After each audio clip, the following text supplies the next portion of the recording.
Good morning, everyone. In particular, I want to welcome the Wellesley alumni to the inauguration of our 14th president, Dr. Paula Johnson.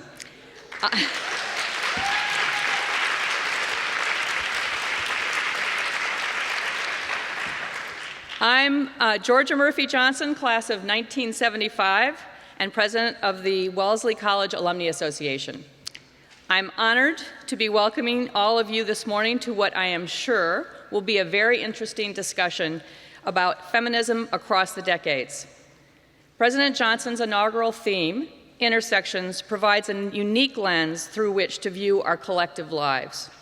This morning, we're going to focus on how these intersections impact feminisms, plural, meaning the different yet related ways of viewing, experiencing, and advocating for the political, economic, and social rights of women. Not only will we hear a variety of perspectives that span the decades and individual cultures, we will also have a chance to explore our own experiences and share them with one another and develop new connections and sense of community. Our alumni panel this morning will be moderated by Desiree Rogers, who majored in political science and graduated from Wellesley in 1981. She then received her MBA from Harvard Business School, and since graduating from Wellesley, Desiree has remained an active member of the Wellesley community as part of the Business Leadership Council and the Chicago and Washington, D.C. alumni clubs. She's also been very involved in leadership giving for her class and Wellesley's capital campaigns. Currently, Desiree is the CEO of Johnson Publishing Company, a holding company for fashion fair cosmetics and the Johnson Archives, as well as the creator of Ebony and Jet magazines. She has also been appointed by Mayor Rahm Emanuel to be the chair of Choose Chicago, Chicago's tourism bureau. Prior to her current position, Desiree served as the special assistant and social secretary to President Obama in his first term. As social secretary, her mandate was to implement the Obama's vision that the White House be the people's house. During her tenure, the office produced 350 events and turned the White House into a showplace for American art and culture. In addition to her public service and current position at Johnson Publishing, Desiree's career experience has spanned several industries, including insurance, utilities, and gaming. Desiree has been featured in a number of publications, among them the New York Times, the Washington Post, Chicago Tribune, Business Week, and Vogue, and she was recently named one of the top 50 people to watch in ethnic beauty by Women's Wear Daily. Desiree serves on numerous boards, including World Business Chicago, the Concord Cancer Foundation, the Museum of Science and Industry, Northwestern Hospital, Donors Choose, and Pinnacle Entertainment. Clearly, Desiree's incredibly impressive work history and multiple connections has provided her with significant opportunities to experience the intersectionality of feminisms. We are delighted to have her here today to facilitate the panel discussion of extraordinary Wellesley alumni who have joined us. Desiree?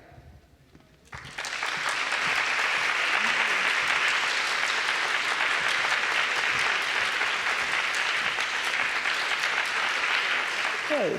The next person that we have, who actually happens to be a neighbor of mine, is Janet Diederichs. And following a long, successful career as a public relations entrepreneur, Janet, class of 50, now serves as an occasional project consultant and recognized community participant. She is an original member of IPREX, a worldwide network of public relations firms, and has maintained roles with longtime favorites, Northwestern Memorial Healthcare, the Field Museum, Chicago Symphony Orchestra, and she's also been a member of the International Women's Forum since its inception. She's a frequent traveler and a patron of Wellesley's Friends of the Arts on its international tours. Welcome, Janet. Thank you. Who's next? Done.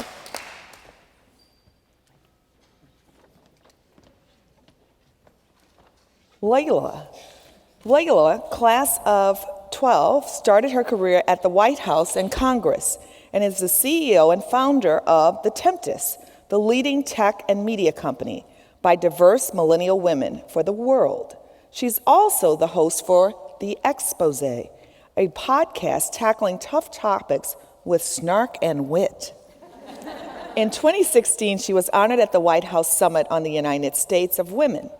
Since founding The Temptress, Laila has been quoted in nationwide outlets like The New York Times, The Guardian, and CNN Money as a disruptive force in media.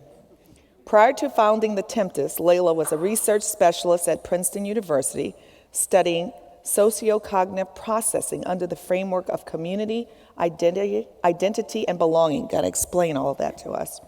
During her time at Wellesley College, she spent time dissecting stereotype threats for women in the sciences, consumer behaviorism, and minority stereotyping and judgment. Welcome.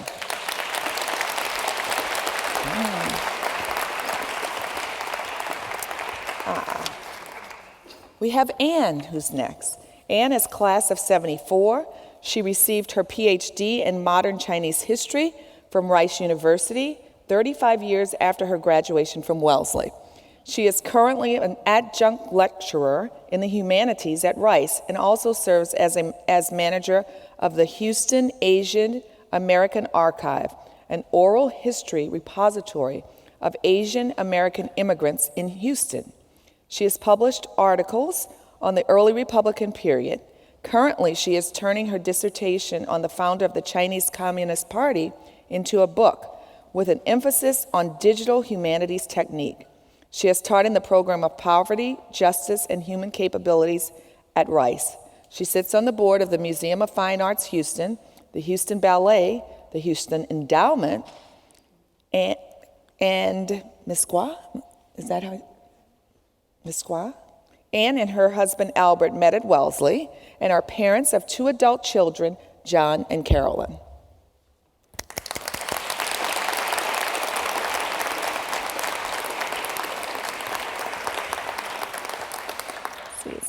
Vanessa founded Dynamo Girl, a fast-growing athletic program that builds girls' self-esteem through sports and physical activity, whose mission is reflected in the organization's motto: I am a girl, and I believe that my body is strong, my mind is bright, and my heart is true.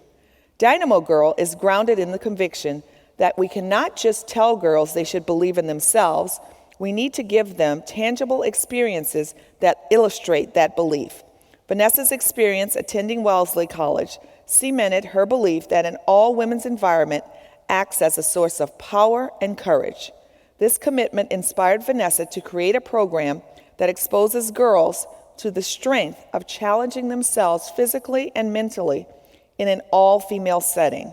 Vanessa has a BA in American Studies from Wellesley College and an MA in Jewish History from the Jewish Theological Seminary. She lives in New York City with her husband and 4 children.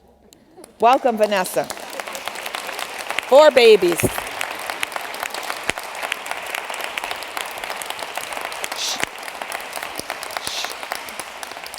Charlotte Hayes is Deputy Assistant Secretary for Policy in the Office of the Assistant Secretary for Administration and Management. Now, if you guys can get all that right, that would be really good. In this position, Ms. Hayes supports the Assistant Secretary in a variety of key areas, including privacy and related cyber security, federal sustainability as the Chief Sustainability Officer for the department, performance management and strategic planning, labor management issues, and national response matters.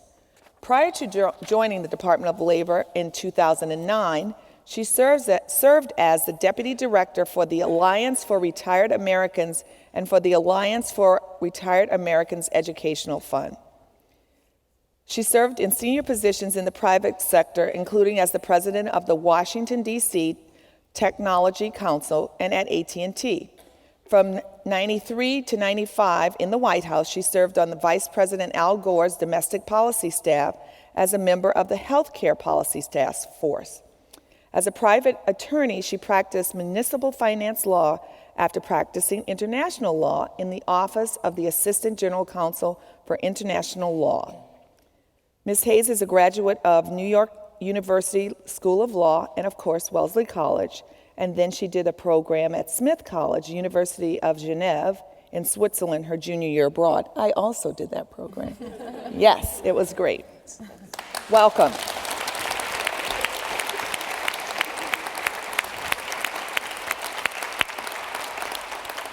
So, as you can see, we have quite the diversity group up here, and we should be able to have quite an incredible conversation with all of these voices here on the stage. So let's start a little bit by taking a trip to some extent in talking about how historians maybe have viewed the women's movement. And of course, they have discussed it in various waves. The first wave being U.S. women's achieving suffrage and winning the right to vote. The second wave could be viewed maybe as when women's liberation was born. Of course, thinking through that, all the new freedoms of professional careers, education, political, sexual freedom, all under this banner that maybe we called sisterhood. The third wave, though, has emerged with feminists recognizing the importance more so of all of the differences, whether they be racial, ethnic, differences in sexual orientation, gender identity, all of these things that, are really occupying our time and our thinking right now. And so the first question I have for the group is, when you think about the feminist movement, how do you personally interpret feminism? Just so we can get a gauge from each of you as we begin the discussion. So why don't we start over here? Well, I guess for me, because I've been in politics, when I first was a poli-sci major here and ultimately figured out that I really should go ahead and work on the Hill and stop pretending to be a lawyer. And I went and worked for the first Democratic woman ever elected in her own right, Barbara Mikulski. And I spent every day with a woman who was one of the few in an organization that was basically 98 men who are all millionaires. And so every day you just led with your competence, and that's the thing, your excellence, which is kind of what we learned here at Wellesley, and that's kind of always what the core of it meant to me.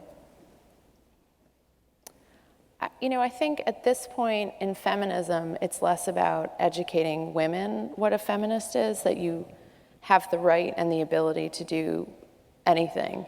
At this point, I think it's really about educating our sons and our male friends and our husbands that it's not a bad word, that it's a wonderful word, and that the world needs to believe in it in order for us to go forward. So I think, we all believe in it, no matter what we call it, but we need to help the other half of the population believe it too.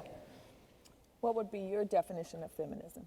Well, because there are different types of feminism, and I look at Asian society, especially Chinese society, it's almost like one step forward and two step back, because under Chinese communist rule, women were required almost to work, and there was a certain type of artificial parity. But once Chinese society reverted to some sort of capitalism, women's position suddenly fell back to what it was in traditional society. So I think, as my two previous panelists said, we need to rely on our intelligence, education, hard work to put our stamp on society. But we also need a cooperation of our male counterparts in order to give us room, more paternity leave so women can not stay home and take care of children, more respect for women and promote them to higher levels of responsibility.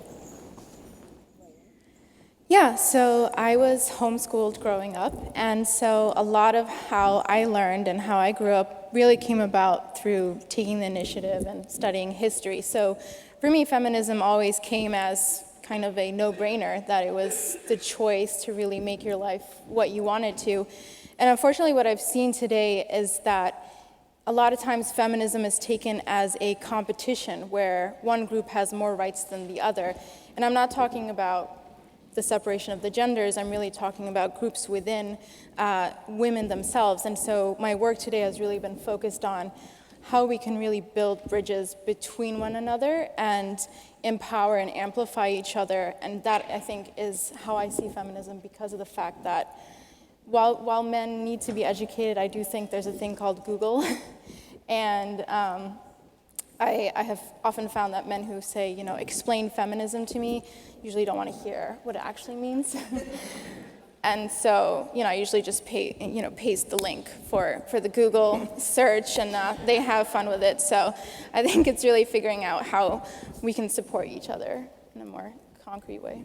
Janet, you've spent so much of your time in the PR arena. Could you comment a little bit about, maybe some of the changes and what your orientation now is and how you think about feminism? Well, first of all, in this conversation, I'm the relic, because I had to use Google to look up feminism, and it didn't go back far enough. It said it started in 1965. Well, I graduated from Wellesley in 1950, so I had an early start, but there weren't many people around to build a movement or conspire with. It was just me. And the way I moved in those circumstances with no special skill. I had majored in Spanish, and I considered that a skill. And so I'd go out and sell that. And that worked for me because I hung on to that madly. And I will tell you right now, my Spanish is not so good. But when you're out there doing it alone, you still find resistance to filling the roles that you'd like to fill, but you're kind of a peculiarity. To try for a job that when they said, no, we're not going to hire you because you're a woman, we can't afford to put you in that position. And then to move on to getting the job finally and realizing that the men were going to resent you no matter what you did, especially if you won the sales contest and you did that, then it made them sort of sore. But it did move a person ahead. And then gradually along the line, we did accomplish some good networking. Some of that came from the beauty of public relations being an accepted, okay place for women to be. And the other was that I hired men and women, and I got clients that were in different specialties. If they didn't want a woman, they wouldn't come and let us do their work. But we were successful in that. But when I look back at that whole litany of things I'm boring you with, what I see is that women can do it in a corporation. I tried that, and that worked very well. You can work and network within a corporation. You can learn a lot of skills. But what I felt beat it all was having my own business. That individually I could get ahead faster than I could in a hierarchy. I would be, working for IBM, I would have never gotten anywhere. Excuse me if anyone's with IBM. but you can get some, and then as the era moves on, you find out that not only you can network with other women, but you can also network with other people in the same industry or professional endeavor. But remember that 1950, we rode the train to get to Wellesley. Our first year, we lived in the village. The building's torn down. And we had to be in at 11 o'clock at night. So we had to study because there wasn't a whole lot else to do. So you mentioned, Janet mentioned a number of firsts. I still feel like there's so many firsts that, they're still available to us, and so many different barriers that we've got to still crunch through. So I know a lot has changed, but in my mind, still a lot needs to continue to change. It was just announced today that of the top Fortune 500 companies, only 27 have women that are CEOs, and it sounds like, ooh, that's pretty good. Well, it's only 5%. And as I was reading and preparing for the conversation today, and this is a question I'm going to direct to Laila, I came across an article that talked about the campaign and Hillary. And at one of their rallies in New Hampshire, a group of young men yelled out, iron my shirt. And the the writer said, they really feel like in many respects, and I'm throwing this out, that, sexism still exists, and there wasn't any rally around that. There was, they just kind of said, oh, those guys will be guys kind of thing. Just imagine if, they had said something to President Obama, like, shine my shoes. And so this whole dichotomy between how we react to sexism and kind of boys will be boys, men will be men, and what's happening around racism today and what the reaction is. Do you believe that we're kind of sweeping and kind of moseying through a period of sexism and just kind of, what are your thoughts about that? I mean, if you watched the debate this past week, which a lot of it had me screaming at the TV, you saw a candidate, a female candidate, we all know who she is, who has spent her entire life preparing for this moment, who has had to second guess the way she dresses, the way she speaks, the way her hair is cut, the way her earrings look, the way she presents her policies and how she dumbs down her language. And then you have a man who's screaming every 30 seconds and pulls a hissy fit. And at least he wasn't as orange as he usually is, but the reality is that we brushed aside just how ridiculously inadequate he was for this debate. I mean, the fact that the Republican committee came out and said, well, he did pretty well for the 90 minutes that he was up there.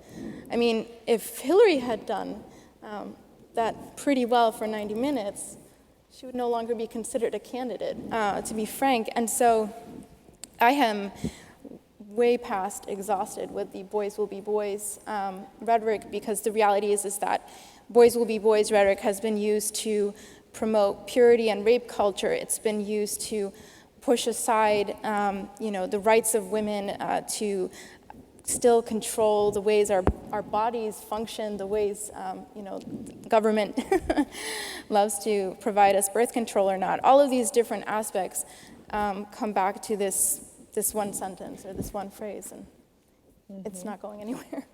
What do you think, Charlotte? Well, I echo everything you said. Watching and every day I'm in government, so right now, and we are constantly talking about having diversity and inclusion, and it's been interesting to be in the Obama administration, as Desiree was in the beginning, and watch the sort of view on the racial side, and now realizing, as I did back in 2008, that the view of women is even more sort of difficult to breach in our society, and the sort of latent sort of sexism that kind of laces through everything. It's really hard to watch. What does encourage me, and it's going to sound a little weird, but every summer I have like at least 20 Wellesley women come to Washington, and I get to meet them, and I'm always blown away by their just positive attitude. And over time, there's been more and more women. There's more and more women in law, in government, in all the different medicine, everything. I just was at an engineering conference, and engineering still has, just like CEOs, a really small percentage of women. And you just see that women change, being there changes it, just like Title IX changed everything. And just over time, I think, it's gotten better in just my lifetime. But seeing this hurdle on the presidential race is just sort of interesting, that it's a totally different criterion, watching her kind of navigate, the rule that applies to him does not apply to me. Mm-hmm. And it's hard, and that's true of all of us in our professional lives, so I think everybody experiences that. I think to see it this large on camera every day, you wake up in the morning, and I'm just a crazy person about following everything because I don't want to miss anything. But, to wake up this morning and see all of this rhetoric about him arguing about Miss Universe and her size, and going on and on about that. And this is appalling in many respects, how we are dealing with this. And in my view, we don't really talk about it. It's there. The women know it's there. The men know it's there. But we don't really, it's whining. It doesn't look smart. It's not, what do you mean? Having recently gone through a situation of my own very late where I'm, a chair of an organization, and that all those things that you read about and maybe you've experienced, I saw it over and over again. I say the same thing that Joe says, but it's Joe's point. I'm the chair, but, I can't calm people down. I have to, become friends with an older gentleman and plot before each meeting so that we can have order, And so it still exists. It's still out there. And you're right. I mean, we just have to continue to plug along. But it really is, and I think in some respects almost worse, and we'll see what happens with this campaign. But moving right along, I think this brings me to you, Vanessa, a question and a thought that I have. Do you think, you've got 4 children, do you think that it's different? I mean, as you raise a girl or a boy or a girl child, do you think that raising them, that you have to raise them in a different way? I mean, I remember I have one brother, and, we'd go out and play or whatever. If my brother fell down, my mom would be, oh, that's fine, he's fine, whatever. If I fell down, it would be, oh my goodness, don't ruin your legs. Oh my gosh, wait a minute, hold on. So I'm just wondering, do you think there's a whole point here of how we rear our children and whether or not we start them off very, at their early beginnings? Obviously, nature has differences in male and female, but what role do we play in parenting our young children today? So I have 3 boys and 1 girl, and my daughter is my 3rd. And all of my kids are different. So my boys are all different from each other. My daughter is her own wonderful creature. And interestingly, when she was 3, I was home at the time. I had finished my master's, and she would come in to my room and she'd say, well, Mommy, Eden's mommy is an eye doctor. What are you going to do when you grow up? And I said, well, I know I'm definitely not going to be an eye doctor. I said, I don't know what I'm going to be when I grow up. And I appreciated that she hadn't already written me off. She was 3. She hadn't written me off. There was still hope for me. And every few months, she would come back and say to me, Mommy, have you decided what you're going to be when you grow up? My sons never asked me that question. They were praying that I would never go back to work. So finally, I came up with the concept for Dynamo Girl, and I told her about it. And then every couple of weeks, the question was, Mommy, when does your job start? Here I am, sort of reading as much as I can and trying to get every perfectionist piece of information, because God forbid I start something without knowing every single thing about it. My husband finally said, you're not getting a goddamn PhD, just start the business. And so I started it, and now it's like, can I help you? I have an idea, I have this thought. So she was the spearhead for that. But now my boys sit down at the dinner table and they say, Mom, how's business going? Have you thought about this idea? Are you going to do Dynamo Boy? I want you to do Dynamo Boy. And they really engage in it, and they're really proud of me. But the whole issue of how we're raising girls, don't get your dress dirty, don't jump off the wall, don't run too fast down the hill, don't wrestle with your friends. All of that stuff, we have to give them permission to take risks physically, and we have to give them permission to take risks in general. And I think we're so busy putting girls in a box. And frankly, when I was at Wellesley, I felt like I can't mess up, I can't make a mistake, everything's got to be perfect, don't let them see you sweat. And at this point, what I tell my daughter, and I tell all the girls in the program, and we say this over and over every week in class, and we say, what happens if you make a mistake? And when you have a room full of 7-year-old girls shouting back at you, nothing happens if you make a mistake.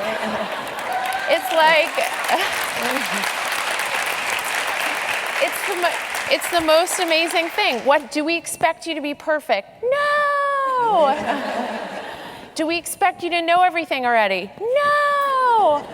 And so to me, if we can rear girls the way, in that vein, I think they're gonna feel so powerful and not like they have to be clean and perfect and without torn knees in their pants. Can I jump on that, please? Desiree, is that okay?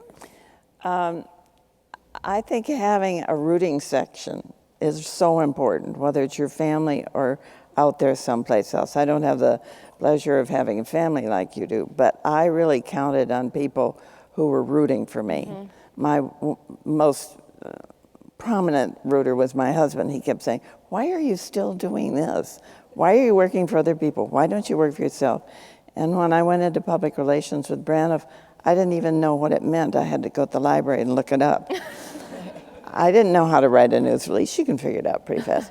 But the man that thought I should have that job was rooting for me. Mm-hmm.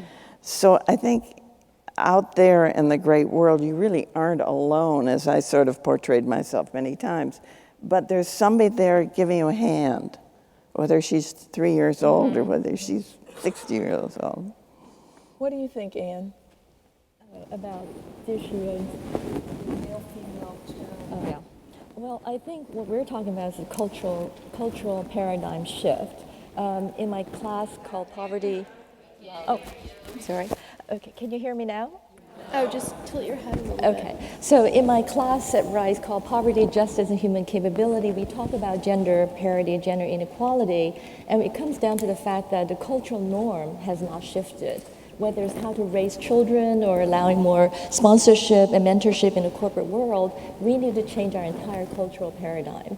And especially in Asian society, especially in the Confucian system, where women who are not educated were considered virtuous women, it's a huge cultural shift that we have to make. And until we really almost introspectively look at everything we say, everything we do, we are unconsciously still perpetuating a lot of these cultural differences. And I think that's what we all have to start working on it from every single level of society. This is just open for the panel. How do you think Wellesley has impacted your view of feminism, your view of how you conduct yourself as a woman, or your do you think it's had an impact on how you lead your lives today? What your thinking is? Do you want to take it? Well, I would say for me, it was a huge effect. I mean, it's sort of a signal time of my life here, and it's a beautiful place. And I'd walk around and just sort of try to appreciate how lucky I was. But also, I mean, I think just the general aura, though we always, all of us, put enormous pressure on ourselves here. And every single time I have students come through or people or alums and I'm doing networking with them, I say, you know what, give yourself a break, because we are the worst on ourselves. Women tend to be that way anyway, I think.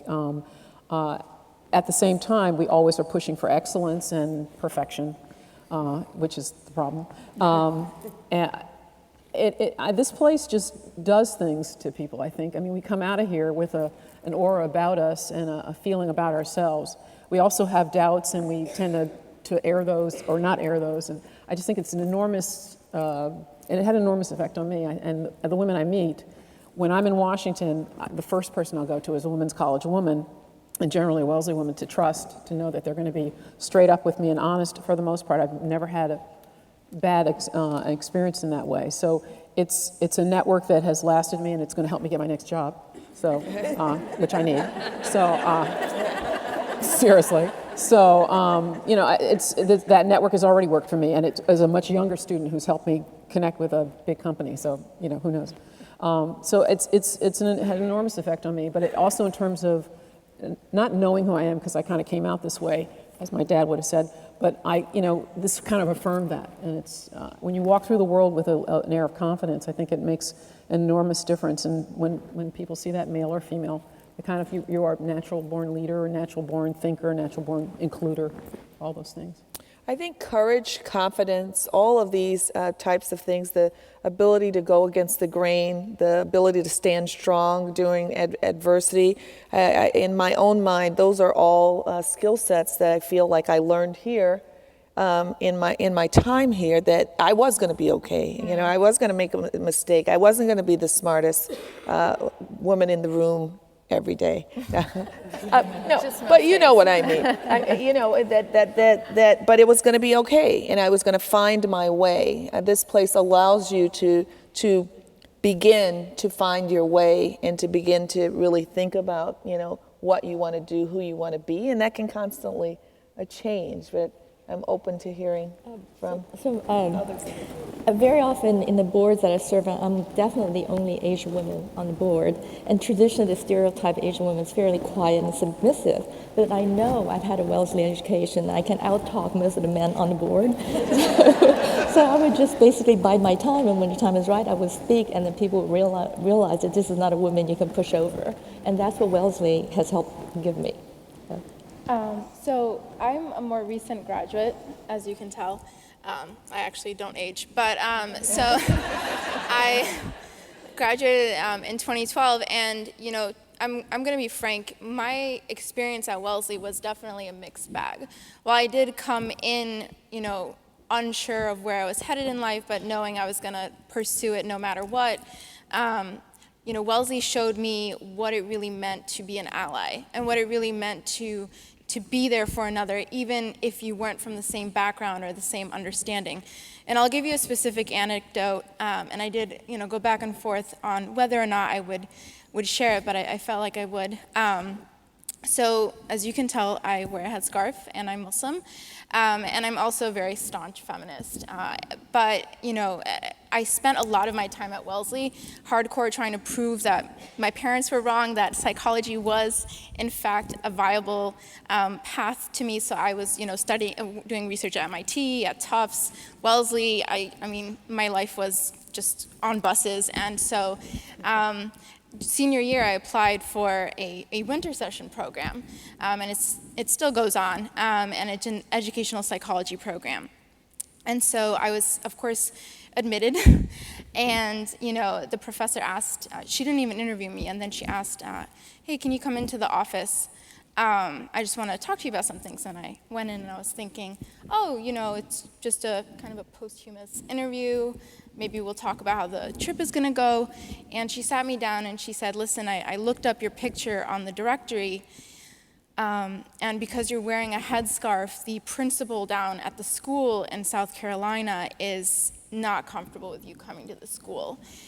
And so let's figure out a compromise. Do you have to wear that? Can you wear a wig?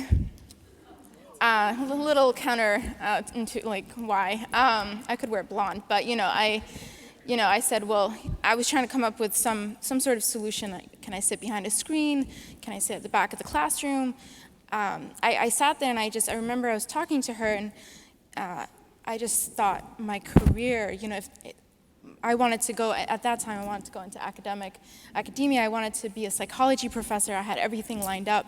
And suddenly this woman was saying, this opportunity is not available to you because of how you look and how you dress and the choice that you made to be the feminist that you are. And so I walked out of that office and promptly burst into tears and walked into my first year roommate, who is Polish, white, blonde, and I'm this half Arab, half Danish woman, not feeling like I was going to get any solidarity, but she was angry for me. She said, you need to do something about this. And so, of course, I was headed to MIT for my research gig, so I called my mom, and my mom is a staunch Danish feminist, well, that's a contentious issues on some days, but came from Denmark where they burn their bras and rah feminism, and she immediately was like, let's sue the college. We have to do something about this. Why aren't you putting this in the press? And I'm like, I still go here. I love Wellesley. I don't,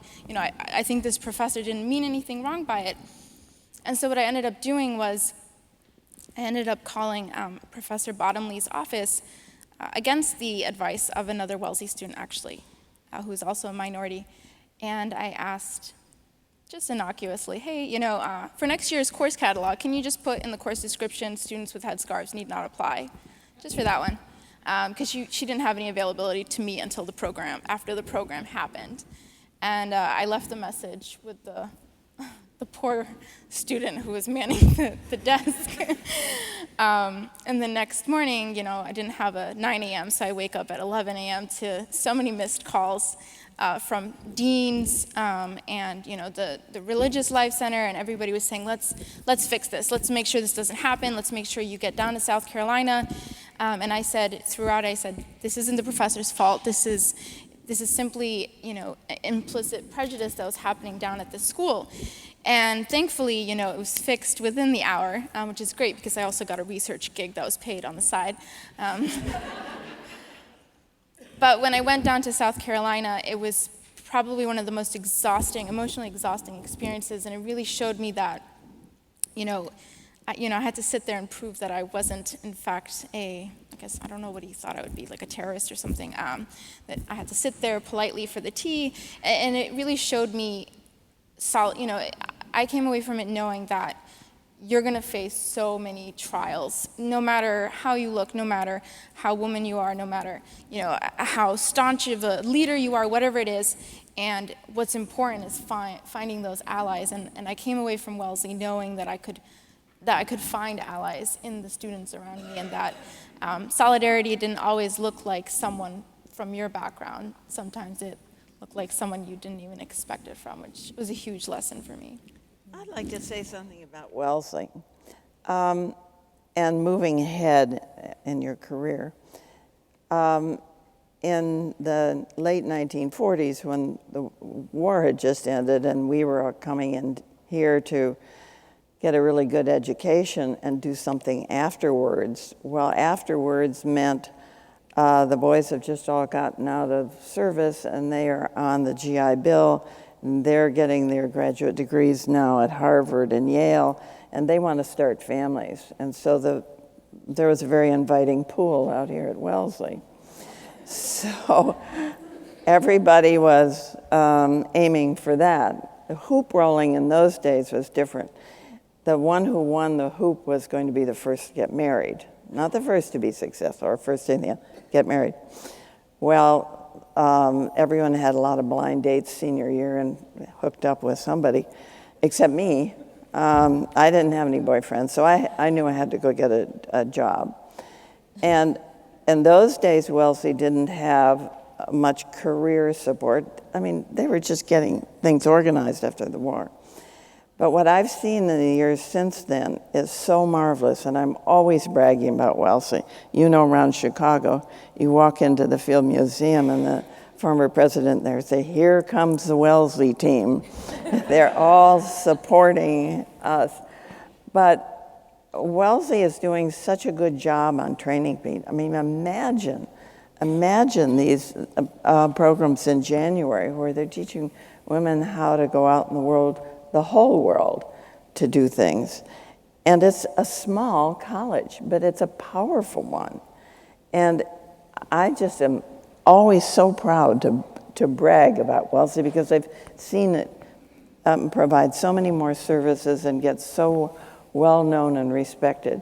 If I had a job employee come in and ask to be on our staff, and if she were from Wellesley, she was almost a surefire because she would know how to write and she would know how to communicate, express herself and persuade people. And that's what I think Wellesley has given all of us. So one of the things I think is key, as again I was doing a little bit of reading, is this whole idea that Wellesley women can do anything. I think we believe that. We feel like we can do anything, and I'm quite proud of the gender policy that's been implemented here. This whole idea that if you feel and you are living your life as a woman, you can study here. I think it's absolutely a brave and the right approach for this day and time. And so one of the questions I have for the panel is, as we think through, the world is changing in so many ways around us so quickly, whether it be, some of the discrimination that you're talking about or some of the racial tension that we have around this country, that it's not as though it just started, but now we have cameras and everyone's a photographer and everyone can document everything that they're seeing every moment of every day. And I'm coming from Chicago, so certainly what's happening in Chicago is near and dear to me. And so the question is, with the tension that's happening, we can do anything. What is our responsibility from a social, and, just governmental and just being a part of a movement to change and to create, a world where, all of us, everyone can feel as though they're accepted for who they are and not what they look like or what orientation they come from. Because, coming here in the late 70s, I experienced a whole different culture than I had ever experienced in my life. I mean, and it could be simple things, just what was being served. It was very different than my New Orleans upbringing, and I needed to adjust fairly quickly. I'm calling home. Can you believe that there's 20 kinds of cheese? Can you believe that there's no crawfish? Can you believe, that everyone's in dark clothing and I have these yellow pants I have to get rid of? It's just a whole, difference, in at that time, for 18-year-olds seemed like, the end of the world. Quickly, I got people eating seafood in my dorm. But at any rate, what responsibility do we have, and what can we do? We're connected, we're smart. I think we understand diversity at many levels. We've experienced it firsthand. What responsibility do we have is the question that I have for the group. So I would make 2 points. I think to make change in the world, you have to be comfortable in the gray area. I think you have to be comfortable with uncertainty. I think you have to be willing to wait it out for things not to become resolved and clear immediately. And I think when I was at Wellesley, and I think things have changed, things were very clear. It was clear what grades you were expected to take, how you were meant to dress, what jewelry you should wear, how you spoke, and I think that was very comforting. But I think Wellesley women have a responsibility, and I think President Johnson's charge is really to take the skills and the power that we build here and take it out across the globe in an even more powerful way than we have in the last 135 years. So I think we have to live with uncertainty. We have to get comfortable living with uncertainty. But I think secondly, we have to start taking risks. We have to stop living our lives by, what is the grade I'm going to get? What does this professor want me to say? What does this friend want to hear from me? And instead, say what is uncomfortable. Challenge a classmate in the classroom. Have a professor who tells you what you said was wrong and you need to go back. Try a job that doesn't suit or fit what your parents or your family expected you to do. I think that we are too safe. I think we are too careful. And this is the safest place any of us will ever be to take risks. And I really encourage the women here who are students to use that opportunity. I wish that I had tried classes that I knew I'd do badly at, right? I wish that I had challenged people in my classrooms instead of nodding my head in agreement when I thought what they were saying was ridiculous. So I really believe if we get comfortable with risk-taking and we get comfortable with uncertainty, we will have much more impact in the world than if we just get the grades we're supposed to get and the jobs we're supposed to get and have the perfect resume. I think we need to get messy and we need to get comfortable getting messy. And I think in that way, we will have a lot more impact.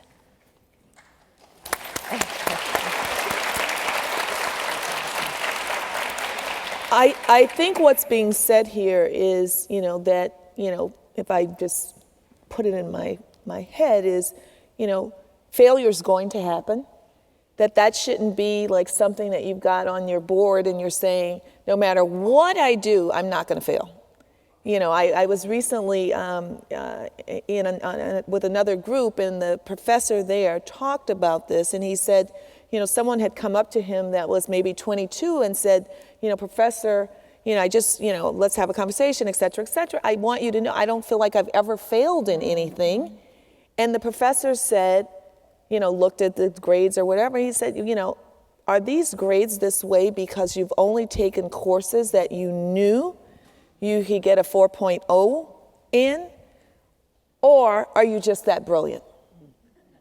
And the point is what he was trying to say is that in order to grow as a full human being, to experience the life that we all have, there are going to be failures. It's not going to be the end of the world. You're going to survive. You're going to make it through. But that's really, in a way, what guides you to be the person that you are and guides you to be instrumental in guiding the people around you. As opposed to, as you're saying, living this, everything has to be perfect, perfect, perfect. Because guess what? At some point, it's going to be beyond your control. For me, that was cancer. There's no controlling that. And so you have to be prepared for that. I mean, luckily, I had other failures. I mean, it wasn't like, woo, at 41, this is my first thing horrible that ever happened to me. But you get stronger and stronger, and you find a way to maneuver and to get through things, or to reach out to who you need to reach out to make it through. So back to the original question about, what else can we do, or do you think that we could do anything with some of these things that are transpiring? Anne, what do you think? I think I totally agree with Vanessa. Try something risky, but also I think on a personal level, as we get older, we get more and more comfortable with our own social values, our social circles, and we don't tend to reach out. I think in Laila's experience, if all of us would reach out to someone who's very different culturally from us and include them in our activities, the world has to be much more peaceful. We need to understand and put ourselves in other people's shoes. And as we get busier and busier, we just have less luxury to do this kind of speculation. How would it feel to be someone else totally different? I think we just have to challenge ourselves. We can never rest on comfort zone. We have to go beyond, but also be extremely conscious to be inclusive and to connect to other people. Yeah, and if I can just build off that. So I'm not sure if it's still this way at Wellesley, but whenever someone would say, "How are you?" That was your cue to say what your schedule was for the day and how many assignments you have. Is that still a thing? Okay. Yeah, because I was really proud of ooh, I'm nearing a panic attack. Guess what, guys? And I think sorry, I just needed to bring that up. So there's such an emphasis on having multiple life plans, having multiple courses planned out. Everything has to be planned out and perfect. And I knew exactly what I was doing after college. I knew what I was doing the year after college. I knew I was doing 5 years after college. And then I graduated. And it doesn't say that in my bio, but the summer after college, I was working at Staples, applying to over 80 jobs before I got my job at Princeton. And that's not, and what I learned there was, you got a Wellesley degree, that doesn't mean anything when you get out into the real world, because you still have to fight just as hard as everybody else. And also taught me something else, I now run a company, did not expect to be doing that a few years ago, if you asked me when I was at Wellesley, is that life is fluid. And I think that at Wellesley, we're taught so much to focus on your schedule that you don't realize that if you don't get that internship, that's cool. There's so many other opportunities out there for you. It might not be the one you wanted, but it'll turn out to be the one you needed. And in terms of what we can do in the real world, especially when it comes to inclusivity, what I've realized from my experience at Wellesley is that a lot of the values that we learn here aren't reflected in the world around us, especially not intersectional feminism, which I think is what the third wave of feminism is termed. And the way that I approached it was in creating a company that specifically focused on media and pushing women out of silos. Because what social media does, and social media is amazing, it's incredible in how it's brought issues of racial and gender and sexual inequities and inequalities to light, but at the same time, I see it happen way too often where people will say, unfriend me if you like this candidate. Unfriend me if you have a different opinion on this issue. And so what you've effectively done is created a silo of yes people. And while your friends are great, the reality is that that's a very cushy reality. And, you know, I would encourage you to write an article for a publication. You know, I did that the first year out of school. I wrote for Huffington Post, and I got thousands of hate comments and death threats. And I was like, okay, that's the real world. I could have done a Facebook status and gotten 50 likes on it. I mean, my article went viral, but at least, you know, I didn't get the daps that I wanted, you know, on Facebook, because I pushed myself out of that silo. And so I'd really encourage any students to do that, because it's so nice to be safe. But then again, you know, nobody does anything if they're safe. I think that this point about social media, and I want to stay on this a little bit, because obviously I'm at a company that publishes magazine and has a digital footprint. At the same time, I've just more recently started dabbling more into social media, not the easy stuff like Instagram, that's easy, you know, or Twitter, that's really easy too.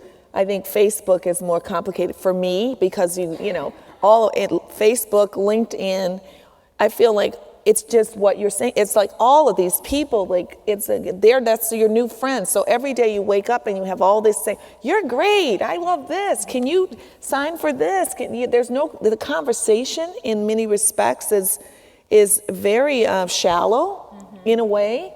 You know, it's like, agree with this, you know, put the like here, you know, and I'm thinking, well, what is this? I don't even know who this person is in the first place, you know, there's so many of them, and why, what am I liking? No, I'm not liking that page. I don't know what it is, you know, but, you know, so it's like very frivolous in my mind, but it's just, you know, what do you guys think of, you know, I'm a certain age, you know, I'm in my 50s, but, you know, a lot of people are on there. I mean, it's just like a way of life. It's never going to go away. What impact do you think that it is having on how we communicate? I mean, in your case, I read those stories. It's almost a bullying, but I can hide and be a bully. We've read all of those stories. And people, I mean, again, I'm a very direct person, and I don't have a lot of angst about saying what I think, and I take the consequences. That's not most people. And so this is another filter that allows you to kind of say what you think, but not really say what you think, and have the real conversation man to man or woman to woman, right? Because you can kind of, you know, hide and type in some things. And what do we think it's doing to just overall communication and, you know, opinions, ideas? You know, you feel like you're left out if you're not on the like, you know. I don't like that, you know. I mean, I'm just throwing it out there, because I do think that it's not going anywhere. And, you know, how do we think about it ourselves and how we communicate and be responsible for what we're saying and what our opinions are? And then how do we guide others that maybe are looking up to us in some way for help, or have children or whatever? How do you think about, you know, social media, all the good stuff and all the more difficult One of the things I've noticed, like on Facebook, with the groups that are Wellesley groups, or Wellesley alumni groups, like there's women will throw out a question about, you know, professional things and that sort of stuff, and all of a sudden you'll get all these comments, people trying to help this person, which is great. I'm not a very trusting person, but I've been in Washington too long. So I don't trust if anybody says where they went to college or any of that stuff, because I've seen people get burned in Washington and all this stuff. So I always want to check. So I'm kind of like you, Desiree. I'm like, who is this person? So I comment, and I'll comment, and I lurk a lot. I read a lot of stuff. You know, I read a lot of stuff that's going on people. And I try to do, I think about what Laila says, try not to make immediate judgments about everybody and stay inside my silo and see what other people are saying. Like if somebody says something really stupid about a political thing or something, like, really, you know. But I mean, I'm just trying to keep educated and try not to get back into my prejudice sort of silo about my own beliefs. I think that's where it's been useful for me. But again, I'm like you, Desiree. I'm like, it's not going away, and I'm just going to keep paying attention to it and follow it. But I really have a hard time getting into it. I really do. You know, in the field that I'm in, with the larger description, girls' empowerment, I think social media has been really powerful. it's like every tampon, every soap, every somebody is creating an ad about empowering girls, which is great because it's out in the consciousness. You watch this amazing commercial and then you realize it's like for lean cuisine, or you watch this amazing commercial and you're like, oh, it's for always pads. But the message is still good. And I think sometimes, people are skeptical because the messenger is corporate or commercial or whatever. But, if you have millions of people watching an ad on a video on Facebook that says girls' confidence plummets at puberty, anybody who reads that, I don't care how they're getting to it, it's critical that people know that. But on the flip side in social media, when people post pictures of their daughters or of themselves, the comments are always gorgeous, beautiful, sexy, and it's like I purposefully, whenever people post stuff, I'm like, she looks so strong, she looks so powerful, look at the muscles in her leg. I mean, I don't know, I'm desperately grappling for something because I'm saying to these people, like, if you want your daughter to value herself beyond the photo of herself on Instagram in a bikini with her friends, you need to model for her. You need to not talk about your weight or only post, celebrity, social media, whatever. So I think there's a lot of power in it and a lot of good in it. And I think there's a lot of danger in it. And I think we have a responsibility to model like good citizenship on social media. What we post, what we publish, how we comment. We carry a responsibility in that behavior, just as we would out in the world as live human beings. Yeah, and if I can just add something, my mic is doing well. So, social media is my life, and not in the oh my God, she's posting on Facebook all the time way. Digital strategy and PR is how I found my way to starting my company. And it's really ironic because at Wellesley I was like, I'm going to delete my Facebook and I'm never opening it again. But the reality is that the future is social media, and I'll note, for those that are interested, Facebook is the most widely signed up for platform in the world, but Instagram is the platform to be on. And if you're interested in what Gen Z, which is the generation after me, shout out to my two 15-year-old sisters who do more on Instagram than I've ever known possible.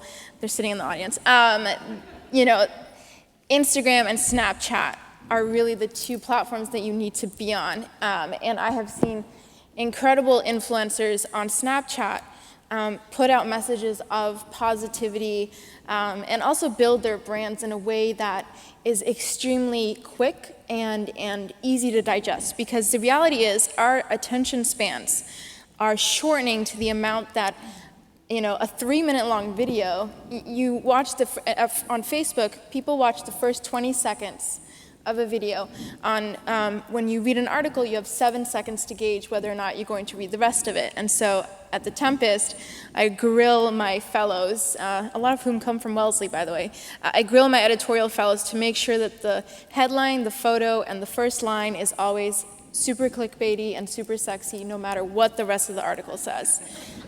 Because let's be real, how many times have you opened an article and thought, oh my God, it's so long and the title is not appealing to me. So social media has really democratized information in the way that we consume it, in the way that we share it, and who can create it. It's no longer only relegated to a few white dudes in offices that we don't have access to. But at the same time, there is a danger to it. And I'm not the type of person that really censors what they say.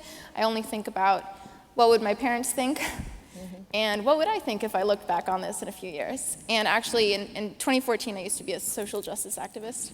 That's like a thing. And so on Twitter, and I'll give you an example of social media gone wrong. I tweeted out, 9/11 was a huge incident in my life. I tweeted out, 9/11 changed the world for good. It's up to us to have conversations about how we can move forward despite our differences. So if you went to the 3rd grade, for good means permanently. does anyone disagree with me? Feel free. Right. I served on the on a DHS subcommittee this year, and I was the only Muslim millennial woman on this subcommittee of 20 very esteemed older gentlemen of one ethnicity. And so, I sat in the room and I pushed them to reconsider their opinions, and I pushed them to really reconsider what it was that we were talking about when it came to countering violent extremism. And the DHS published my name as part of the report, although I did take myself off because of my conscience. I didn't agree with some of the opinions. And the day after it was published, the Daily Beast found my Twitter account, used the words white, 9/11, so they found some of my tweets about The Bachelor, 9/11, and found this one tweet. And then they published an article just around this one tweet. And then, a deluge of thousands, and I'm not even joking when I say thousands of alt-right Twitter eggs. I have never known there to be such a dark side to Twitter, to Facebook, to email. They were coming at me with, you are a pig. I mean, I'm talking about the most disturbing things I've ever seen in my life coming at me for this one tweet that if you read, if you took third grade, and Snopes, I was more rumored than Hillary Clinton for a week, and during that time I realized, listen, it doesn't matter what you say, someone else is going to take it out of context, and I was covered by so many alt-right media outlets, and it really showed me that we have so much power in how we say it. And also, I never apologized for what I said, because it really did change our world permanently. And while I take my role at the Department for Homeland Security incredibly seriously, it was definitely a learning experience for the alt-right, not for me. So social media has such... It's very similar to Black Lives Matter and people saying, well, that means other lives don't matter. That's not what they said, and so we can turn things into many different types of interpretations to create, media, to create, fanfare. And you see a lot of that. In thinking about social media, I'm not going to move to the next topic. I mean, I think there is one thing that people have said, which is great about social media, is it's the democratization of information. That's a wonderful thing. No one's ever gonna argue about that. The side that I'm more concerned about is just the relationships and the relationship piece to that. I'd much rather not be developing a brand and figuring out how many people am I going to get to follow me or look at my Instagram versus spending time with a person, two people, and creating a real long-lasting relationship that I share, everything with them and working through that. I love that more than this. It doesn't matter if I have how many followers and all of this stuff. What does that really mean? Unless I'm trying to sell something, right? And so it's a commercialization in my mind in many respects. Now, if I'm trying to sell a great idea, that's a hybrid. But let's get to my next topic, men. Our relationships.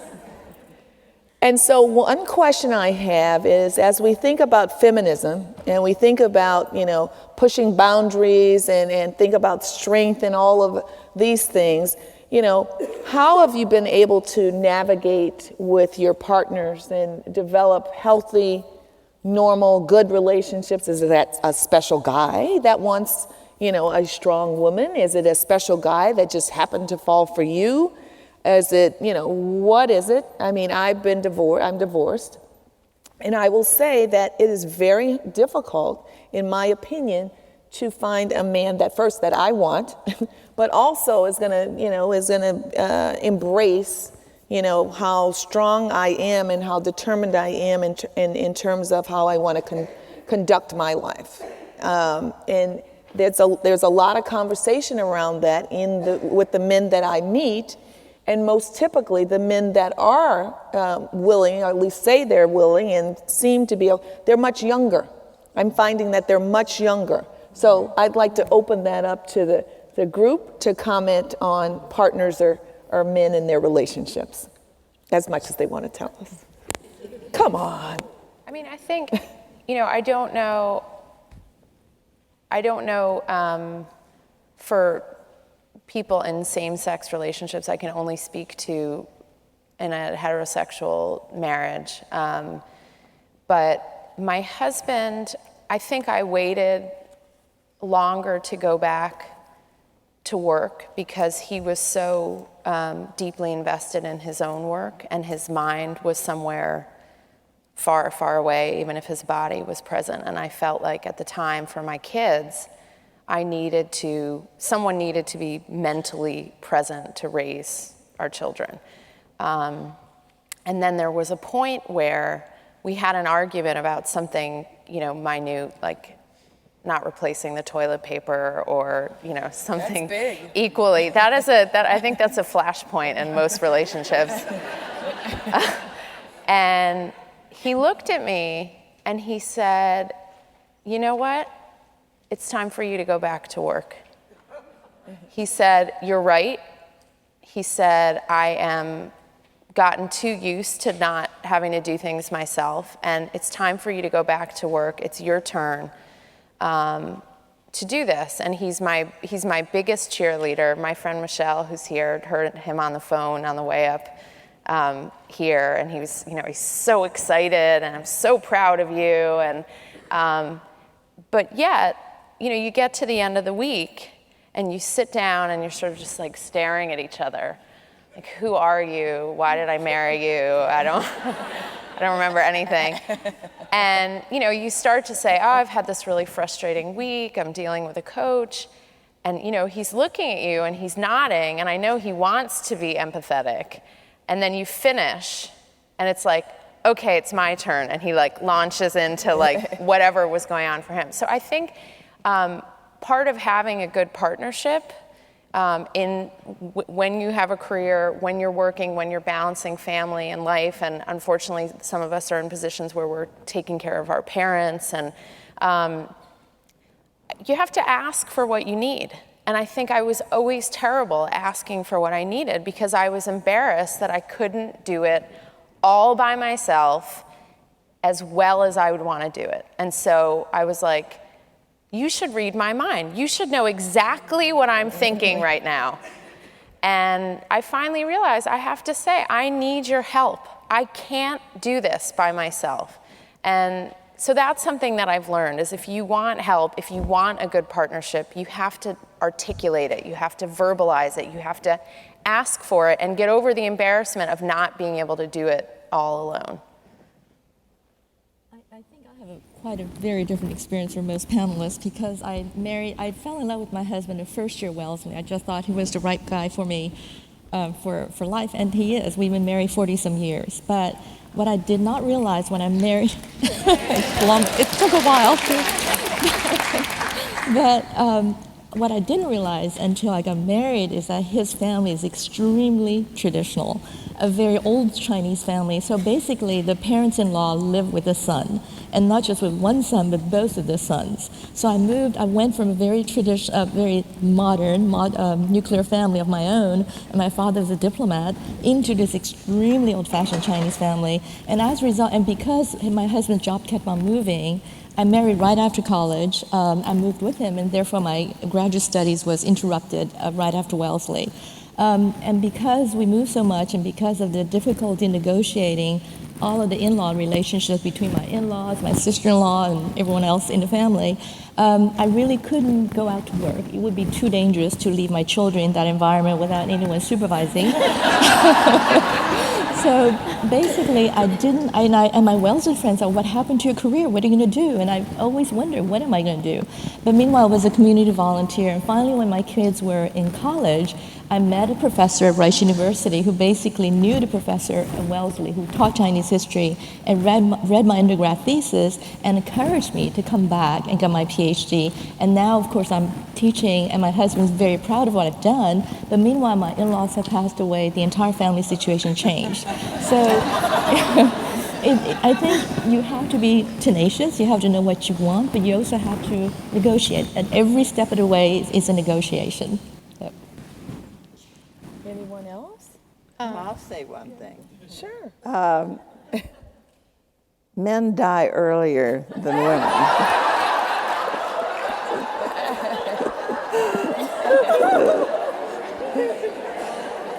So I should go for the young guy, is that what you're saying? And I would say, yeah, it's a good idea to develop an understanding of younger men. I like this, Jen. I like that.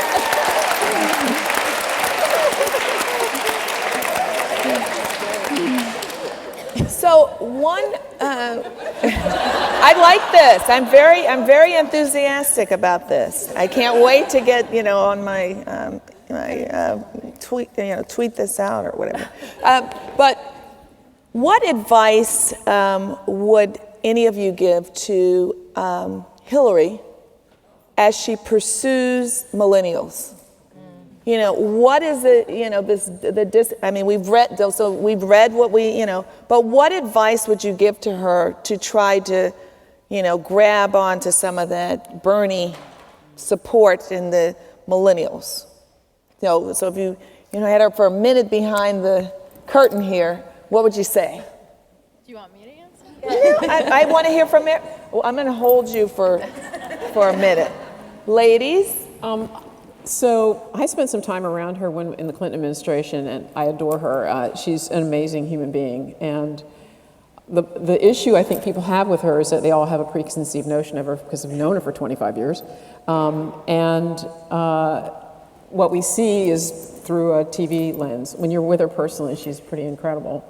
And it's hard to convey that. And what millennials are so into this media thing, you have to be completely real. And reality, because they're all living in Kardashian world or whatever, you have to be real in some way, shape, or form. That's why we have this juxtaposition we're seeing right now between her and him. For her, I think she's getting there, but she's not going to be who she isn't. And she has been true to herself, and that is who she is. And we're not going to change her. And my boss, who is an old-time political guy, goes, you can't change your candidate. Your candidate's your candidate. And that's who she is. Just try to be as real as possible. And when she does that, I would have said, pneumonia weekend, I would have come out and said, you know what? I tried to power through pneumonia. That wasn't happening, And instead of coming out and saying, New York looks great that day. But that's not who she is. So, you can advise her, but be as real as you possibly can and a little bit more. And she did that at the debate, I think, but it's very, very hard to do. You can't really change who you are. I think people are seeking a sense of authenticity, not just in her, in life in general. Bernie, is a thoughtful, energetic, interesting guy. He's like a schlub, He's like hunched over, his shirt sleeves are pulled up, his tie's undone, his hair's a mess. It's like you're not even sure if he brushed his teeth that morning. But he was authentic, right? He was a mess, so therefore he was authentic. And there's Hillary in her perfect Wellesley outfit with her coordinated pantsuit and her pearls and she looks like not a hair out of place. Can she get Anne's pantsuit? I love Anne's pantsuit. Anne, if I had your pantsuit, I would have worn it today. But I know, can we get you to dress her, Anne? But it's like what worked 20 years ago, what she should have looked like 20 years ago when she was starting out in this business is no longer what people are looking for. And so she's being criticized for meeting the expectations then.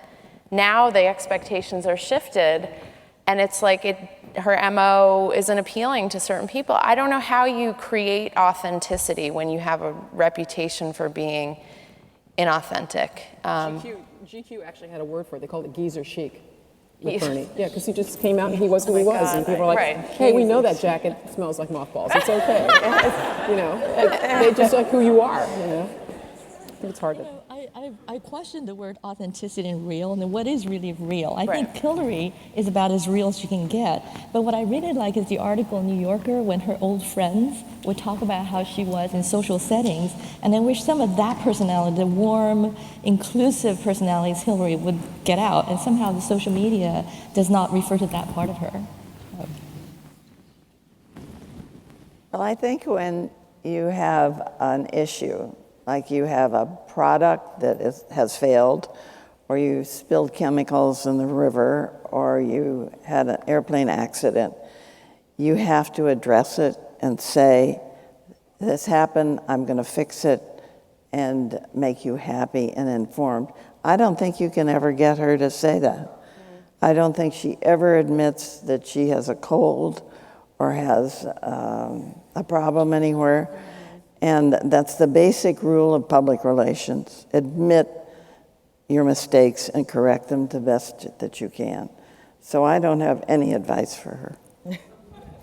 Laila, you want to wrap us up on this one? Oh, yeah. So when it comes to millennials, as a millennial that's destroying the world, you know, it's Hillary, I personally think that Hillary has to deal with so many restrictions that we don't even consider when we're looking at her. So, you know, Bernie could be the little Einstein dude that he was, but if Hillary had shown up with her hair a mess and smelling like mothballs and hunched over, I mean, she wouldn't even have made it out the door. And so, you know, the reality is that she is definitely being as real. She's not being fake. But at the same time, we do live in a world where the real is actually fake. I mean, look at Kim Kardashian. I'm going to bring her up. Kim Kardashian is notorious, as well as other celebrities, for putting up Instagram photos. And actually, it just came out recently that every photo she takes, she sends to her Photoshop person, who photoshops the photo, and then she posts it herself. So even reality is photoshopped. And so when it comes to Hillary, I think the advice I would give is not to Hillary, but to her social media team. Because when it came to digital strategy, when it came to social media, I saw so much mockery being made of her tactics to connect with different minority communities on Twitter. Because I remember when Kwanzaa rolled around, suddenly the Hillary logo was a Kwanzaa logo. And so then my favorite Twitter sphere, which is Black Twitter, took it and made it, you know, put a fro on it, like made so many interesting logos. And so it really, you know, and then we have the abuelita comment that she made. And so all of these are mistakes that her team made.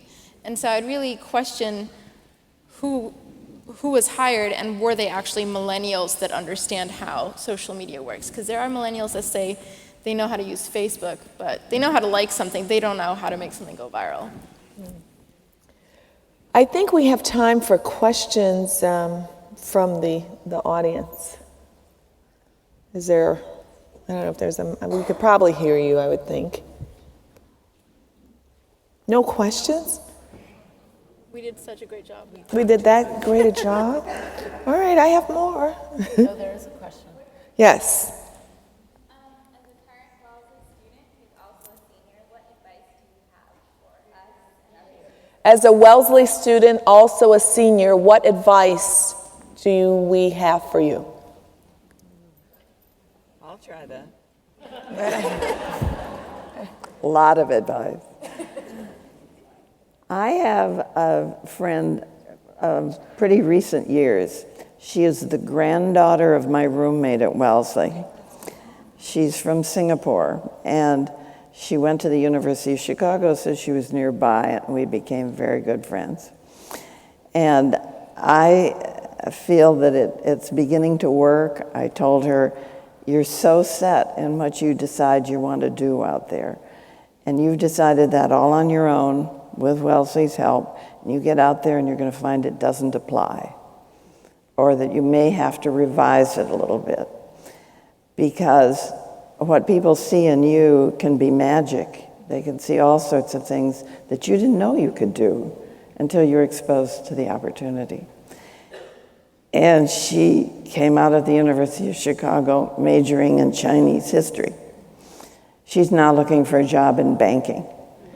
It's just, there's something that has transitioned as she sees what people do in that field and what people have suggested that she do for them.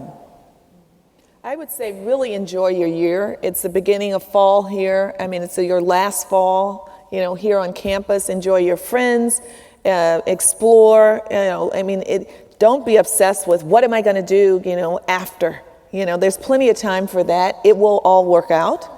But enjoy the year. Take that one course that you've been saying you wanted to take, but you didn't take. Or if you want to go to the Davis, go to Davis. I mean, just enjoy you want to take that walk around the lake that you never did, just do it. Make your list of all those things that you didn't get to and say, I'm going to get to them in my final year, and just enjoy it. I mean, it's such a magical place, and sometimes we don't realize the magic until we no longer wake up on the campus, and it's too late, because even when you come back, it's just still not the same. It's not like walking back to your dorm and it's your same room and et cetera. So really enjoy it. You're going to be fine. You're going to, all those dreams and wishes are going to come true. So I would say really enjoy this year and do what you want to do. What's your name? Priyanka. So I would say, just don't worry about what you think your parents want you to do, or what you, sorry if they're there, hi. I walked right into that one. I'm gonna,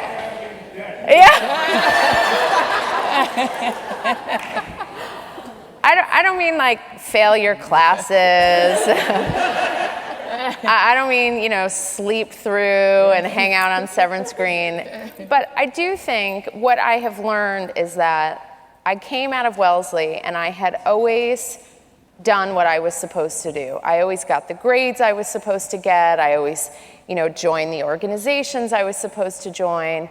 And then you get out into the world and, maybe you go to graduate school or maybe you don't. You get out of school and no one is telling you what you're supposed to do. Maybe your parents are, and listen to them.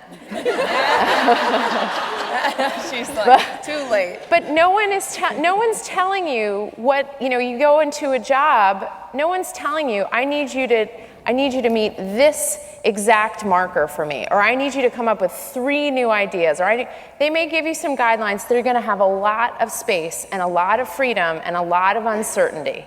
And you need to, and I wish I'd learned this earlier, just go for the uncertainty. And it doesn't mean that you screw up or you really blow something, but sometimes you're gonna really blow it. And what is the worst that can possibly happen? What is the worst that can possibly happen? Not, right. You've got that whole class over there. I love this. Yeah. Great. But it is really, you have to just let go of the image of what you think other people see of you, and just go for something that is exciting, that is challenging, and therefore if it's challenging, you are gonna mess up. You are definitely gonna mess up. And you've got hundreds of women in this room and thousands of women who've gone through Wellesley who are gonna help you find that next job, who are gonna write you a recommendation, who are gonna give you advice. And so messing up is supported. There's a foundation of all of these women who are here for you under that. And when people talk about the alumni network at Wellesley, it's not necessarily about getting the job at McKinsey. It is about when you don't know where else to go, you turn around and you call a Wellesley woman. And she will support you when you are going through the dark. But let yourself get into the darkness. Let yourself wander through the forest and wonder where the hell you're gonna go next. And then out from behind a tree, Charlotte will be there.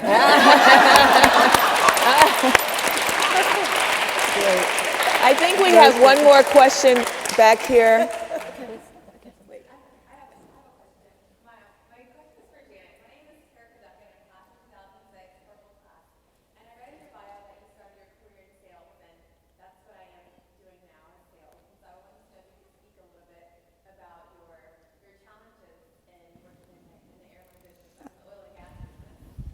I'm not really clear on that question. Sales. She's asking for sales. She's in sales, and she's asking whether or not you have any advice for her in the sales arena.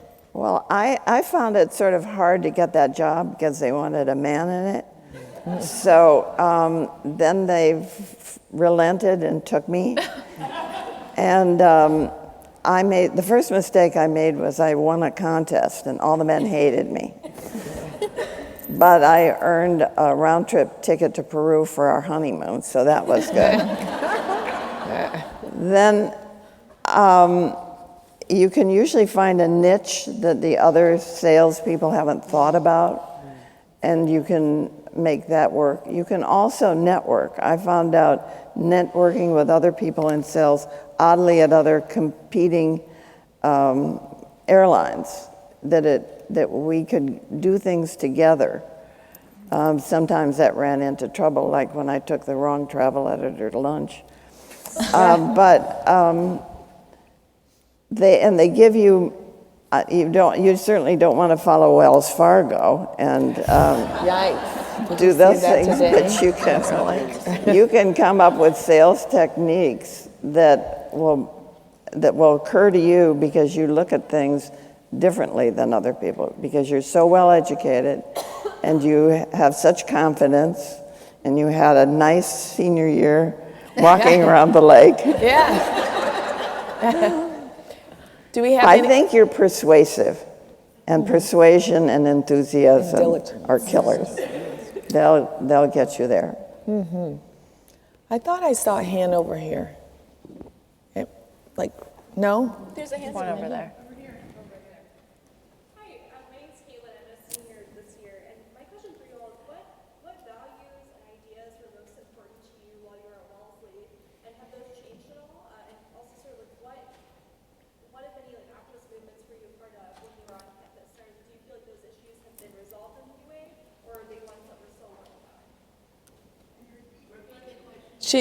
She's asking what values did you have while you were at Wellesley, and have those changed? Have those values changed over the years? And then I didn't hear the second half was were you active in any movements while you were on campus, and how have those changed or evolved or been resolved since you were on campus? I can be very quick about this. I don't think my values ever changed, because my values are not necessarily academic, they're moral, and I want to be an honest person, be as good a person as I can. So that leads me away through my life. Education Wellesley certainly was a grounding factor. I was not very involved on campus because I met my husband first day at Wellesley and he was studying Columbia. So I was on a bus back and forth New York, Boston the whole time. So anyway. So for me, during my time at Wellesley, I really, and my values haven't changed. There's honesty, integrity, authenticity, and vulnerability. And I think that does well when you're trying to make friends. And also, first year was a harrowing experience with friendships. It's like high school. So, I think that was something that I still hold near and dear to my heart. And when I was at Wellesley, while it's slightly an activist movement, more of a faith-based movement, I was a very active member of the Al-Muslimat, the Muslim Student Association here. And unfortunately, what I've noticed in the time since I left in 2012 is that we're slowly being stripped of our space on campus. And we're slowly being given spaces that are not ours and are not safe spaces, especially in a world where xenophobia and Islamophobia is so prevalent. So that's something that I do wish I could have more of an active hand in, but I have hope in future generations. Sorry. No, I was just going to say, I think hopefully after 4 years at Wellesley, you kind of believe that you can do whatever you decide to do. So for me, the joke at my wedding was my dad said, well, my daughter could run a medium-sized country. And I said, what do you mean a medium-sized country? But it really comes down to what you choose to do. If you have that foundation of belief in yourself, even if you go off to stuff and you don't even know how to do what they're asking you to do, if you have that point where you go back, Laila, probably half the stuff she's doing, she has to make up as she goes along because it's entirely new. It's entirely being created as she works. And if you worry about, I don't know how to do that already, she wouldn't be going anywhere. But you have to have faith that whatever it is you choose to do, you will find the tools, you will develop the tools to be able to do it. Don't worry that you don't already know how to do it. Believe in your ability to figure out a way to do it. Just quickly, so I think the other thing is that I think women we have a bit of intuitiveness that we often will not tap into. And I think you just need to, and when you approach anything, as Vanessa was saying, you're coming in with your basic person and you're all fabulous. So you walk in and you bring that to it, and your competence and your honesty, all those things, and that intuitiveness. You can sort of, as I would say, Mikulski would say, smell the room. You kind of know what's going on, kind of judge what's going on, engage what's going on. Bring that to it. Send for a minute, sit there for a minute with it, and you'll know what to do, as Vanessa says. It's and try a lot of things on. All the people that come through Washington that I advise, I say, try several things on. I wish I had tried more on than going to law school. I would have been a much happier person on the front end. So, I think we had a question over here. Back to the theme of feminism. I'm class of 77, and speaking with a couple members of my class, the word feminism has a negative connotation, or did at that time.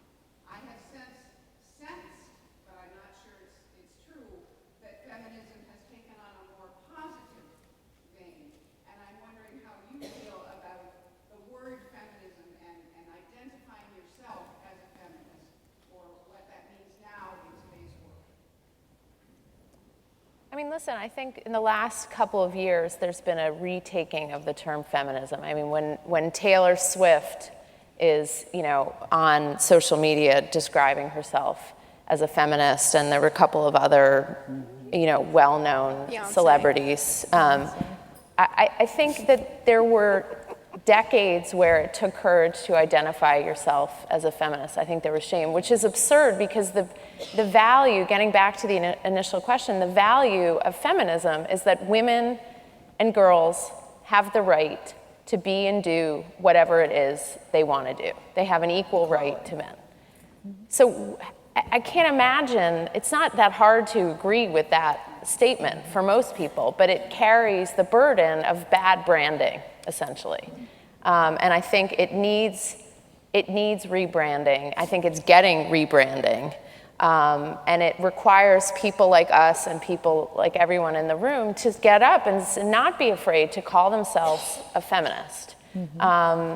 Even if it, might feel slightly unpopular in some circles, that it's our responsibility to take back the night, to take back the term for good.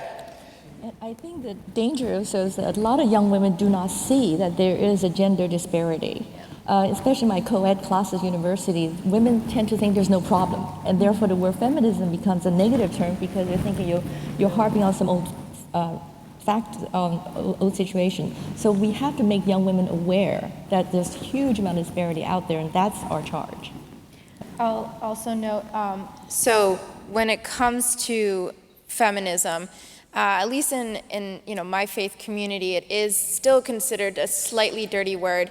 And also in the greater, American society as a whole, when I came out as a feminist in my sophomore year, I didn't even mean to. Then, and that was 2009.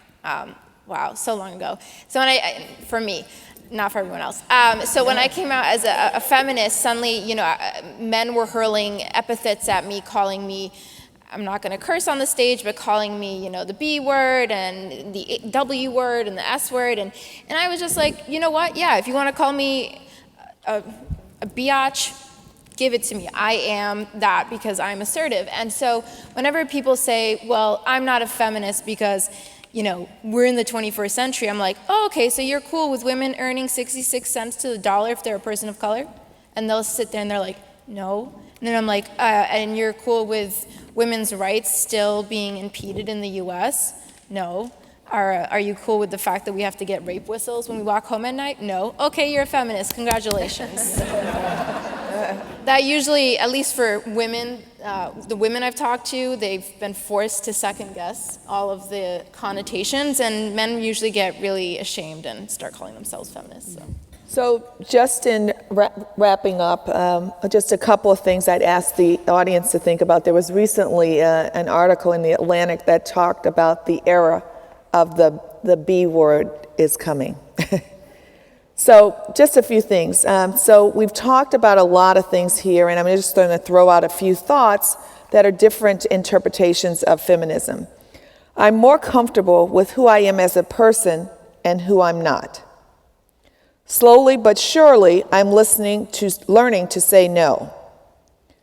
I'm learning not to let my physical appearance be the most important thing about me. I'm better able to recognize my privileges without feeling guilty for them. I expect my partners to treat me with respect and to talk to me as an equal. I don't blame myself when I end up in relationships with people who don't. I know that I don't owe anyone my romantic or sexual attention. I'm okay with the idea of being alone, and I know that being single doesn't make me worthless. It's still super awkward asking to be considered for a raise or a promotion, but it's getting easier to recognize when I'm qualified for one. I'm more supportive and less competitive with other women around me. I'm better able to take at face value a person's experience as truth and affirm them in that truth. So those are just some ideas that I asked you to think about, and I had to end with something kind of fun from a very famous lady out there. Here are her lyrics. I see it, I want it. I dream it, I work hard. I grind till I own it. I go hard. Get what's mine, take what's mine.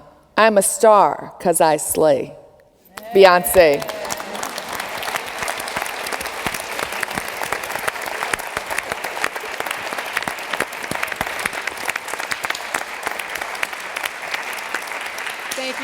Thank you, Desiree, and thank you all the panelists. This was a really fun conversation, and I think it's something we'd all like to continue. I think it's going to be part of our lives for the students that are here while you're at Wellesley, and for all of us alumni for the rest of our lives. Before we continue that conversation, however, I want to give all of you a small token of our appreciation, both from the college and the Alumni Association. When President Johnson first came to the college asked alumni to share their Wellesley favorites to help introduce and welcome her to the community. Responses from hundreds of alumni spanning 8 decades were compiled into a book full of honored traditions, beloved spots on campus, and a beautiful welcome wishes. We hope you enjoy reading the stories from your fellow alumni about what makes Wellesley Wellesley as a memento of this special moment in the college's history. Thank you.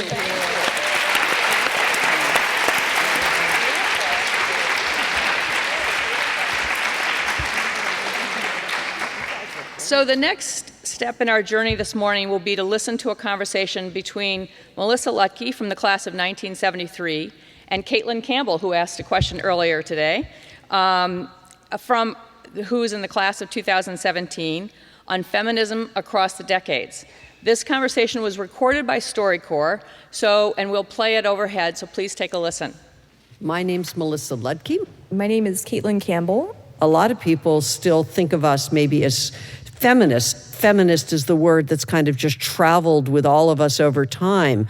But in fact, we were both defining ourselves then and being defined as women's libers. And that was because we called it the Women's Liberation Movement. So I'm wondering, is there something that young women today feel they need to be liberated from? I think at Wellesley there are a couple major conversations happening around issues like related to other demographics other than identifying as female in some way. One of the issues that I've worked on the most at Wellesley and throughout my life is class.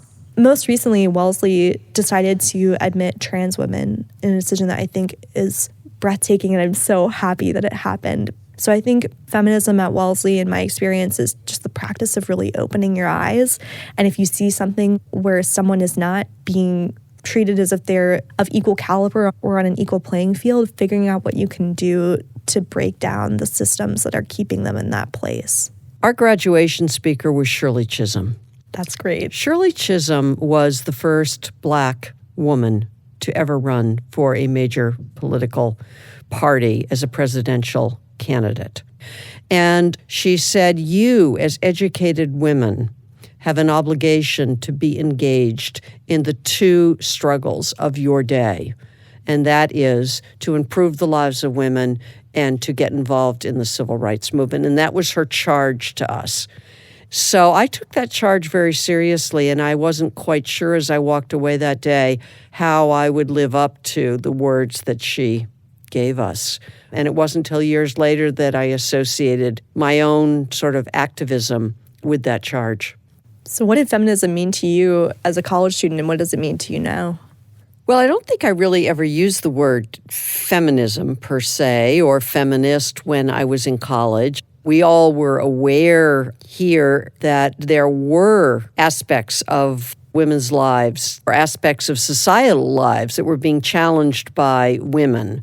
We were aware of a larger world than the one that we were inhabiting, inside the dorms. And that was brought to us, I think, through our activism against the war. So what about today? I mean, do people talk about these things? Do they use that term? What term do they use? Most of the time they use feminism, but I think at Wellesley there are a lot of critiques of feminism as like being white feminism. So I think that the feminism now, what people at Wellesley identify as, is closer to like womanism, being more in favor of intersectionality with lower income people and people of color. And I think a lot of women now who are at Wellesley, particularly because so many of our students are econ majors and an increasing number of students study computer science, I think there's an increasing awareness of what we're up against when we graduate and go out into the professional world, and a worry, but also sort of a firm fist about how that's going to go.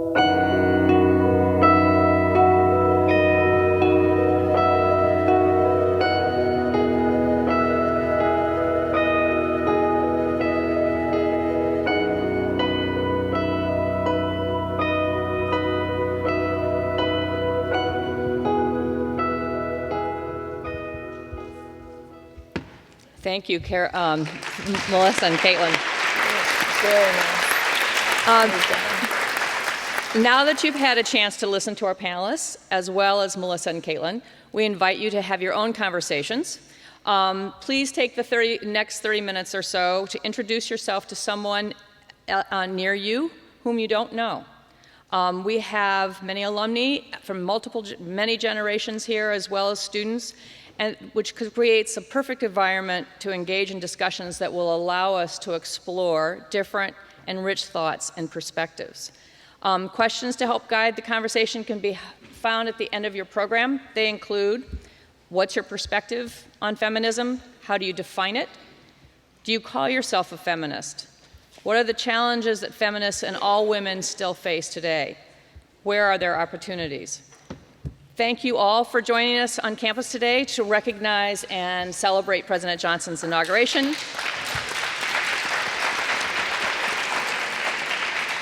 Coffee is available at stations downstairs below us in the ballroom, and there are restrooms on the first floor as well as in Tishman. We hope you have a meaningful conversation with your partner and enjoy the day, and don't forget lunch will be on the lawn starting at 11:30. Thank you very much. Thank you. Thank you so much. Yes, you guys were so easy. You guys were good. You guys are good.